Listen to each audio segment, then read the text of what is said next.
প্রত্যেকে আমাকে জিজ্ঞেস করে যে ভাই ব্রেইনের ক্যাপাসিটি কিভাবে বাড়ানো যায়। ব্রেইনের ক্যাপাসিটি বাড়ানোর জন্য এই যে আমরা যে এখন আগ্রহ নিয়ে বসছি না, প্রশ্ন ধরবো তো আমি বুঝতে পারতেছি, এই যে অ্যাটেনশন দিয়েছি, ব্রেইনের ক্যাপাসিটি বাড়তেছে, ব্রেইনের নিউরন গুলো অ্যাক্টিভ হয়ে যাচ্ছে, ওরা বাবা ধরবে, যে কাউকে ধরতে পারে, যে খোসর মসর করবে তাকে ধরবো, ও অ্যাক্টিভ, যে রেডি থাকতে হবে।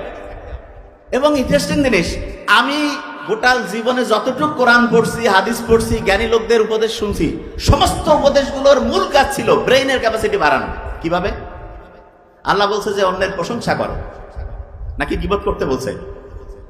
প্রশংসা করলে লাভটা কি? ব্রেইনের মধ্যে দুইটা তরঙ্গ তৈরি হয়, দুইটা ঢেউ তৈরি হয়। এই দুইটা ঢেউ মনে রাখার একটা বুদ্ধি শিখাই দিচ্ছি।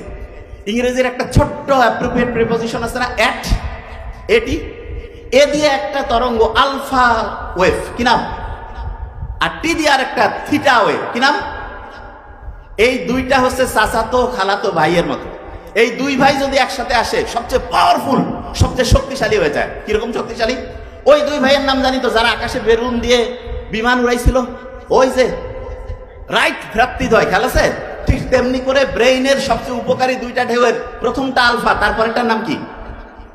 বিজ্ঞানীরা দেখছে যখন কেউ প্রশংসা করে তখন তার ব্রেইনের মধ্যে আলফা এবং থ্রিটা যে ওয়েভটা আছে এটা বাড়তে থাকে।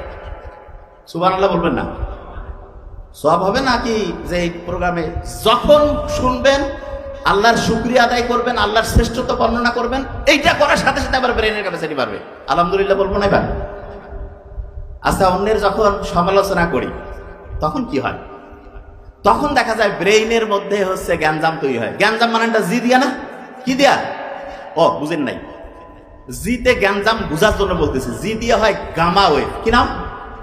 তাইলে ব্রেইনের জন্য সবচেয়ে পচা যেটা, সেটার নাম হচ্ছে গামা ওয়েভ, কি নাম? আপনি যখন অন্যের সমালোচনা করেন, অন্যের সম্বন্ধে নেগেটিভ জিনিস একটা করেন, তখন ব্রেইনে কি আলফা হচ্ছে না থিটা না গামা? শয়তান বলছে যে মানুষকে আমি প্রতি মুহূর্তে আল্লাহ তোমার দেখানো রাস্তা থেকে দূরে সরাবো। আল্লাহ বলছে মুমিনদের পারবা না। কয় যে না, আমি দুনিয়ায় এমন এমন চাকচিক্য, এমন সব কায়দা কানুন করব যে সে আস্তে আস্তে আস্তে আস্তে শয়তানের, সে তো আর নিজের শয়তানকে নিজের শয়তান কয় না, কয় আমার রাস্তায় চলবে, তোমার কাছ থেকে আমি তাকে দূরে সরাবো। কেন? ওই জায়গায় ডিস্টার্ব শুরু হয়েছে। কোন জায়গায়? ওই যে গন্ধম ফল যখন খাইলো, এটা থেকে শেখার আছে।